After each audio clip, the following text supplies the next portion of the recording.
Felix scholarship के लिए मुझे बहुत लोग मैसेज करते हैं कि कौन कौन से डॉक्यूमेंट रिक्वायर्ड है।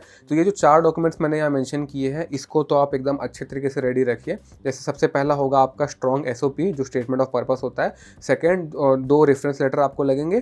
तीसरा जो एप्लीकेशन फॉर्म आपको भरना पड़ेगा और चौथा आपका एकेडमिक सीवी। तो ये 4 डॉक्यूमेंट है जो मैंने मेरे एप्लीकेशन प्रोसेस में सबमिट किए थे। बाकी तीनों के बारे में आप तो शायद जानते होंगे। रेफरेंस लेटर में आपको ये बताना चाहूँगा कि जो रेफरेंस लेटर होता है वो आपको टेक्निकली 2 जगह ज़रूरत पड़ेगा। पहला आप जब एडमिशन के लिए अप्लाई करेंगे, दूसरा जब आप स्कॉलरशिप के लिए अप्लाई करेंगे। तो उस पॉइंट पे अच्छा रहेगा कि जो आप स्कॉलरशिप के लिए जो रेफरेंस लेटर देंगे उसमें स्कॉलरशिप की इन्फॉर्मेशन मेंशन हो, उसमें ये लिखा हो कि आप फेलिक्स स्कॉलरशिप के लिए अप्लाई कर रहे हैं और आपको जो ये रेफरेंस लेटर दे रहे हैं वो ये चीज़ मेंशन करें कि अगर आपको ये स्कॉलरशिप मिल जाती है तो आपके लिए बहुत फ़ायदेमंद रहेगा और आपके फ्यूचर के लिए बहुत अच्छा रहेगा। तो अगर वो लाइन अगर आप इस रेफरेंस लेटर में मेंशन करते हैं तो बहुत अच्छा रहेगा। सेम चीज़ आप अपने एसओपी में भी कर सकते हैं कि आपने जो इन्फॉर्मेशन अपनी दी है वहाँ पे उसके हिसाब से आप जो आगे करना चाहते हैं, जो कोर्स पढ़ना चाहते हैं, वहाँ पे भी आप उस चीज़ को मेंशन कर सकते हैं कि जो स्कॉलरशिप है वो आपको आपके इस पर्टिकुलर ड्रीम को पूरा करने में आपको हेल्प कर सकता है। अब हम चलते हैं नेक्स्ट क्वेश्चन पे जो कि है अंडरग्रेड कोर्सेज। तो ये मुझसे बहुत लोगों ने पूछा है कि क्या जो फेलिक्स स्कॉलरशिप है ये अंडरग्रेड के कोर्सेज के लिए मिलती है। तो इसका जवाब है ना। ये जो स्कॉलरशिप है ये सिर्फ मास्टर्स और पीएचडी के कैंडिडेट्स को ही मिलती है। अंडरग्रेड के एप्लीकेंट्स को ये वाली स्कॉलरशिप नहीं मिलती, उसके लिए आपको कोई और स्कॉलरशिप खोजनी पड़ेगी। अब हम चलते हैं नेक्स्ट टॉपिक पे जो कि है आइल्स और एग्जाम से रिलेटेड। तो यहाँ पे तो मैं ये बताना चाहूँगा कि आइल्स का जो एग्ज़ाम है जो कि बेसिकली एक इंग्लिश प्रोफिशिएंसी टेस्ट होता है, ये चीज़ आंकता है कि आपका जो इंग्लिश का लेवल है वो यूके के इंस्टीट्यूशंस के हिसाब से अप्रोप्रिएट है कि नहीं। तो मैंने तो पर्सनली आइल्स दिया था, बट आपने देखा होगा कि कुछ ऐसे एप्लीकेंट्स होते हैं जिन्हें आइल्स देने की नीड नहीं पड़ती। फॉर एग्जांपल अगर इंडिया में आपने किसी रेप्यूटेड यूनिवर्सिटी से या इंस्टीट्यूट से पढ़ाई की है जिसको यूके खुद रिकॉग्नाइज करता है, तो उस टाइम पे जो आपकी अंडरग्रेड की डिग्री होती है या जिस डिग्री से आप अप्लाई कर रहे हैं यूके में जाने के लिए, उस कंडीशन में आप अपना आइल्स को वेव करवाने के लिए रिक्वेस्ट कर सकते हैं। इसके अलावा मैंने ये भी देखा कि कुछ ऐसे यूनिवर्सिटीज़ होते हैं जिनके फॉरेन यूनिवर्सिटी से कुछ एफिलिएशंस होते हैं। मतलब अगर आपने किसी यूनिवर्सिटी से पढ़ा है जिसका मे बी यूके के किसी यूनिवर्सिटी से टाई अप है या फिर यूके के किसी यूनिवर्सिटी के साथ वो कोई मिलकर प्रोग्राम चलाते हैं, तो उस कंडीशन में ये आइल्स का डॉक्यूमेंट आप स्किप कर सकते हैं। बट इन सभी चीज़ों में सबसे ज़रूरी बात यह है कि इस चीज़ को आपको ईमेल के थ्रू यूनिवर्सिटी से खुद कोऑर्डिनेट करना पड़ेगा, उनको ये बताना पड़ेगा। अगर वो ये बात मान जाते हैं पहले तब तो ठीक है। इसके अलावा आप ये नहीं सोच सकते कि मैं डायरेक्टली अप्लाई कर दूंगा बिना उसके और मेरा सिलेक्शन हो जाएगा।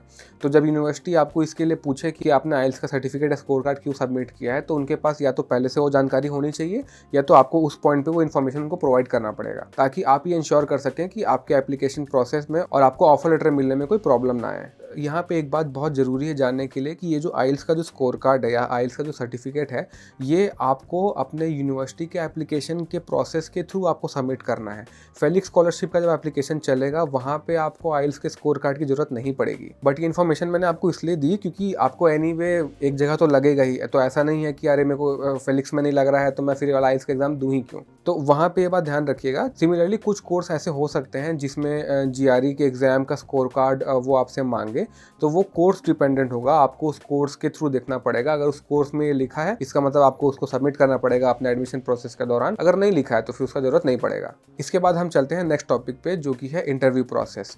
तो यहाँ पे मुझसे बहुत सारे लोगों ने कमेंट में पूछा था कि अच्छा इंटरव्यू किस फॉर्मेट पे होता है, कोई एग्जाम देना पड़ता है क्या। कि जो फेलिक्स स्कॉलरशिप का एप्लीकेशन का प्रोसेस है वहाँ पे आप अपना फॉर्म सबमिट करते हैं, आप शॉर्टलिस्ट होते हैं। जैसे ही आप शॉर्टलिस्ट होते हैं आपको इंटरव्यू के लिए कॉल आता है, फिर आपका वर्बल इंटरव्यू लिया जाता है। यहाँ पे किसी भी प्रकार का रिटन एग्जाम नहीं होता। इस चीज को आप क्लियरली ध्यान में रख सकते हैं। जो सेकंड इंपॉर्टेंट चीज है वो ये है कि जो इंटरव्यू है ये ऑनलाइन होने वाला है। इसके लिए आपको कहीं जाने की जरूरत नहीं है। जैसे मुझे किसी ने कमेंट में पूछा था कि क्या हमें यूके एम्बेसी जाना पड़ेगा इंटरव्यू देने के लिए, तो ऐसा कुछ भी नहीं है। ये जो इंटरव्यू प्रोसेस है ये पूरी तरीके से ऑनलाइन ही होगा। जैसे हम गूगल मीट पर अपना इंटरव्यू देते हैं, जूम मीटिंग पे इंटरव्यू देते हैं, वैसा ही होगा। यहाँ पे जो मैं एक इंपॉर्टेंट पॉइंट बताना चाहूँगा वो मैंने अपने पिछली वीडियो में बताया था कि अगर आप ऑक्सफोर्ड यूनिवर्सिटी में पढ़ने के लिए अप्लाई कर रहे हैं और अगर आपको वहाँ से एक्सेप्टेंस लेटर मिल जाता है तो उस पॉइंट पे आपको फेलिक्स स्कॉलरशिप के लिए कोई अलग से फॉर्म सबमिट करने की जरूरत नहीं है। जैसे ही आपको ऑफर लेटर मिलेगा उसी के कुछ समय बाद फेलिक्स स्कॉलरशिप की एजेंसी आपको डायरेक्टली ही कॉन्टैक्ट करेगी कि आप इस स्कॉलरशिप के लिए एलिजिबल है। उस टाइम पे आप ये डिसाइड कर सकते हैं कि आपको स्कॉलरशिप के रूट के थ्रू जाना है या फिर आप किसी और रूट के थ्रू जाना चाहते हैं। अगर आप ये डिसाइड करते हैं कि आपको ये वाली स्कॉलरशिप चाहिए तो फिर आपका इंटरव्यू सेटअप होता है और आपका इंटरव्यू लिया जाता है। वही जो बाकी 2 यूनिवर्सिटी है उनके केस में जो स्टैंडर्ड प्रोसीजर वैसे ही फॉलो होता है कि आपको फिर स्कॉलरशिप का एप्लीकेशन फॉर्म सबमिट करना पड़ेगा। उससे जब आप शॉर्टलिस्ट होंगे तब फिर आपको मेल आएगा। मेल आने के बाद आपको बताया जाएगा कि आपका इंटरव्यू कब है, आपका इंटरव्यू लिया जाएगा। उसके बाद का जो प्रोसेस है वो तीनों के लिए सेम हो जाता है कि फिर स्कॉलरशिप मिली या नहीं मिली, उसका इन्फॉर्मेशन आपको दिया जाता है। तो ये तो हो गया इंटरव्यू के बारे में। इसके अलावा बहुत लोग मुझसे पूछते हैं कि इंटरव्यू में होता क्या है, किस टाइप के क्वेश्चंस पूछे जाते हैं। तो यहाँ पे मैं क्लियरली बताना चाहूंगा कि ये जो इंटरव्यू होता है ना, ये बेसिकली आपके डिटर्मिनेशन, क्लैरिटी और फोकस को जज करने के लिए होता है। जो स्कॉलरशिप एजेंसी है वो यहाँ पे ये देखना चाहती है कि आप इस प्रोग्राम के लिए, इस पूरे प्रोसेस के लिए, इस पूरे जर्नी के लिए आप सीरियस हैं कि नहीं है। जैसे आपने कई बार देखा होगा कि हम जब अप्लाई करते हैं तो बहुत सारी यूनिवर्सिटी में अप्लाई कर देते हैं, या फिर हम जब मास्टर्स करने जाते हैं तो किसी किसी का तो बहुत एकदम फोकस्ड प्लान रहता है कि मैं ये करना चाहता हूँ तो मैं क्यों करना चाहता हूँ। बट कुछ लोग ऐसे हो सकते हैं कि अरे हाँ मुझे पढ़ना है इसलिए मैं अप्लाई कर दिया। तो ये जो इंटरव्यू का प्रोसेस होता है ये यही पता करने के लिए होता है कि आप कितने सीरियस है अपने गोल्स को लेके, और आपके पास कितनी क्लैरिटी है अपने इस प्रोग्राम को लेके, और आप जो आगे अपना गोल्स फॉलो करना चाहते हैं उनको लेके। और इसीलिए ये जो इंटरव्यू का प्रोसेस है ये थोड़ा रफ हो सकता है, क्योंकि यहाँ पे वो आपके पेशेंस को और आपके अंडरस्टैंडिंग को टेस्ट करने की कोशिश करते हैं। इसीलिए यहाँ पे कुछ टफ क्वेश्चंस आपसे पूछे जा सकते हैं, जैसे कि क्या ही कर लोगे ये वाला कोर्स करके, या फिर ये कोर्स करने से आपको क्या मिलेगा, इस कोर्स को तो आप इंडिया में भी पढ़ सकते हो, आप यूके पढ़ने के लिए क्यों आ रहे हो। या वो आपको ये भी बोल सकते हैं कि मुझे नहीं लगता कि अगर आप ये वाला कोर्स करेंगे तो आपको इतना फायदा मिलेगा। तो इन क्वेश्चन से आप समझ पा रहे होंगे कि वो आपके डिटर्मिनेशन को ही चेक करने की कोशिश करते हैं कि आपका अंडरस्टैंडिंग कैसा है, और आपने जो अप्लाई किया है, जो पढ़ने के लिए अप्लाई किया है, जो आपने अपने लिए गोल सेट करके रखा है, उसमें कितनी सच्चाई है और आप कितनी सीरियसली से उसे फॉलो करना चाहते हैं। तो मैं तो यही सजेस्ट करूंगा कि अगर आप उस इंटरव्यू प्रोसेस तक पहुंच जाते हैं तो उस पॉइंट पे जो भी आपको बोला जाए आप उसे पर्सनली ना लें, वो आपको टेस्ट करने की कोशिश कर रहे हैं। तो उस पॉइंट पे आपको जो सही आंसर लगता है कि ये मैं असली में बिलीव करता हूँ, उस टाइम पे आप वही आंसर दे। वहां पे आप कोई मन घड़त कहानी बनाने की कोशिश ना करें। दूसरी इंपॉर्टेंट चीज कि अगर आपको उनके किसी सवाल का जवाब नहीं आता है तो आप बता दें कि मुझे नहीं आता। जैसे मेरे केस में क्या हुआ था कि उन्होंने मुझसे कुछ क्वेश्चन पूछा था और उसका आंसर मैं नहीं जानता था, तो मैं उसके कुछ आसपास बताने की कोशिश कर रहा था। उस टाइम पे मुझे उन्होंने रोक दिया कि आपको अगर नहीं आता है तो आप बोल दो कि आपको नहीं आता है, आप ऐसे मतलब like round and round answer देने का कोशिश मत करो। तो ये 2 इन्फॉर्मेशन आपके काम की हो सकती है। इसके अलावा मैं ये भी सजेस्ट करना चाहूंगा कि इंटरव्यू प्रोसेस के पहले आप अपने एसओपी को, अपने एप्लीकेशन फॉर्म को ढंग से पढ़ लें कि आपने क्या लिखा था, क्यों लिखा था, और उसके रिलेटेड आप ये प्रैक्टिस करने की कोशिश करें कि इसमें से क्या क्वेश्चंस आ सकते हैं और क्या क्वेश्चन आने पे मैं उनको क्या आंसर दूंगा। इसके अलावा आप कोशिश करेगा कि आपके फील्ड से रिलेटेड आपको थोड़ा जनरल नॉलेज होना चाहिए। जैसे मेरे साथ यही गलती हो गया था, मुझे लगा कि सिर्फ मेरे एसओपी से क्वेश्चंस आएंगे, बट जब मेरा इंटरव्यू चालू हुआ तो उन्होंने मेरे डोमेन से पूछना चालू कर दिया, मतलब कि इन्वायरमेंट सब्जेक्ट से। फॉर एग्जाम्पल जैसे मैंने इन्वायरमेंटल मैनेजमेंट का कोर्स लेने का फैसला किया था, तो वहां पे उन्होंने मुझे पूछा कि कौन से इन्वायरमेंटल लीडर्स है जिनको आप फॉलो करते हैं, या फिर किसी इन्वायरमेंटल लीडर का एक इंपैक्टफुल या पॉपुलर कोट बताइए। तो वो इन्फॉर्मेशन मेरे पास नहीं थी, तो इसलिए मैं उसको वहां पे ढंग से आंसर नहीं कर पाया था। तो इसीलिए अगर आप इंटरव्यू के प्रोसेस के लिए जाते हैं तो अपने डोमेन के बारे में भी थोड़ा पढ़ लीजिए, उसमें जो इंपॉर्टेंट टॉपिक्स आ सकते हैं उसके बारे में पढ़ लीजिए, ताकि आपके पास कुछ मटेरियल रहे उनको आंसर करने के लिए। और इसी के साथ हम अब चलते हैं नेक्स्ट टॉपिक पे, जो कि है चेंजिंग फील्ड्स। जैसे कि मुझसे बहुत लोग पूछते हैं कि मैंने अंडरग्रेड में कुछ और कोर्स किया था बट मैं मास्टर्स में कुछ और कोर्स करना चाहता हूँ, या फिर मैंने मास्टर्स किसी और टॉपिक पे किया था, मैं पीएचडी में कुछ और पढ़ना चाहता हूँ, तो क्या ये स्कॉलरशिप उसको अलाउ करता है। तो यहाँ पे मैं ये बोलना चाहूंगा कि आप जिस प्रोग्राम में अप्लाई कर रहे हैं उसके एप्लीकेशन पेज में जाके देखिए कि वहाँ पे एलिजिबिलिटी कंडीशन में क्या क्या लिखा है। अगर वहाँ पे जो डिग्री वो आपसे मांग रहे हैं वो डिग्री आपके पास है, या फिर उस रेंज में आपका डिग्री फॉल करता है, इसका मतलब कि आप उस प्रोग्राम के लिए एलिजिबल होंगे और आपको आराम से वहाँ पे एडमिशन मिल जाएगा। अगर आप वो सेटिस्फाई नहीं कर पा रहे हैं, मतलब वहाँ पे जो लिया है वो डिग्री आपके पास नहीं है, तब वहाँ पे प्रॉब्लम क्रिएट हो सकती है। बट जब तक वो फॉलो हो रहा है तब तक तो मेरे को नहीं लगता इसमें कोई प्रॉब्लम हो सकती है। इसके साथ एक इंपॉर्टेंट चीज आप यहाँ पे ये कर सकते हैं कि आप अपने एसओपी में इसको मेंशन करें। जब आप अपना एसओपी बनाएंगे तो वहाँ पे आप अपना सारा इन्फॉर्मेशन तो मेंशन करेंगे कि आपने शुरुआत से लेकर अभी तक क्या क्या पढ़ाई की, आप किस डायरेक्शन में काम करना चाहते हैं। तो वहाँ पे आप एक्सप्लिसिटली इस शिफ्ट को मेंशन कर सकते हैं कि मैंने अपना अंडरग्रेड या मास्टर्स इस कोर्स में किया था, मैं अभी मास्टर्स में या पीएचडी में ये करना चाहता हूँ, मेरा स्किल सेट यहाँ पे मुझे अलाउ करता है, और वहाँ पे आपको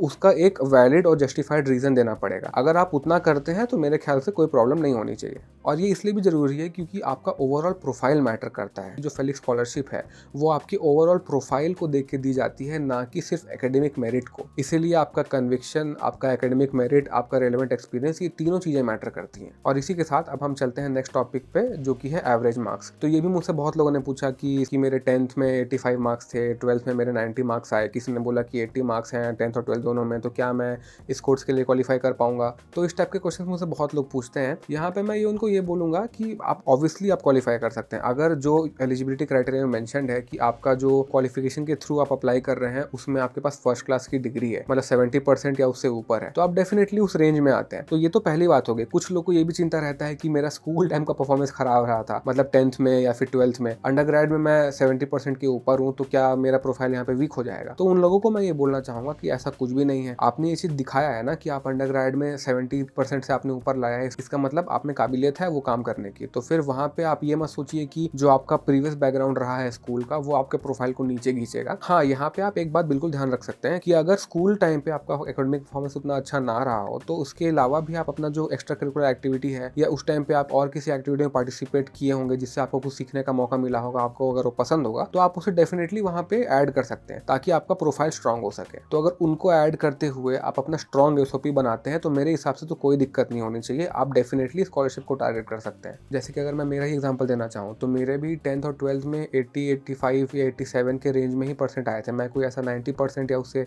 ऊपर का स्टूडेंट कभी नहीं रहा हूँ। बट जिस कोर्स के लिए मैंने अप्लाई किया था उस फील्ड में बहुत टाइम से काम कर रहा हूँ, मेरे पास उससे रिलेटेड एक्स्ट्रा करिकुलर एक्सपीरियंसेस भी है, तो मैंने उन सभी को लेके अपना एसओपी बनाया जिसके कारण मेरा एसओपी बहुत स्ट्रांग हुआ और हो सकता है वही एक कारण था जिससे मुझे वो स्कॉलरशिप मिली। तो आप भी इस चीज को अपने फेवर में यूज कर सकते हैं। और मैं तो अब ये भी बोलना चाहूंगा कि अब तो इतने सारे और अच्छे एआई टूल्स आ गए हैं कि इस पॉइंट को आप अपने लिए आराम से क्लैरिफाई कर सकते हैं। एक जो आपको प्रो टिप मैं अभी दे सकता हूँ वो ये है कि आप अपने कोर्स के वेबसाइट को ओपन करिए, उनके एलिजिबिलिटी क्राइटेरिया और पूरे प्रोग्राम की इन्फॉर्मेशन कॉपी कीजिए, उसे किसी एक chatbot for example ChatGPT में या जेमिनी जिस भी लार्ज लैंग्वेज मॉडल के ऐप को आप यूज करते हो उस वहां पे आप उसे अपलोड कीजिए। उसके बाद आपका जो पर्सनल इन्फॉर्मेशन है कि आपको कौन से क्लास में कौन कौन से मार्क्स मिले थे और आपके पास कौन सी डिग्री है, उस इन्फॉर्मेशन को आप उसमें अपलोड कीजिए और आप उससे पूछिए कि क्या मैं इस पर्टिकुलर प्रोग्राम के लिए एलिजिबल होऊंगा या नहीं होऊंगा, और इसके साथ साथ अगर उस प्रोसेस में मुझे कोई प्रॉब्लम फेस करनी पड़े तो उसके लिए मेरे लिए बेस्ट प्रैक्टिस क्या हो सकते हैं। और उसके बाद आप उस एआई टूल से ही पूछ सकते हैं कि प्लीज इस इन्फॉर्मेशन को रिव्यू करके मुझे बताओ कि क्या इस पर्टिकुलर प्रोग्राम के लिए मेरे पास जो प्रोफाइल है इससे मैं यहाँ पे एलिजिबल होऊंगा,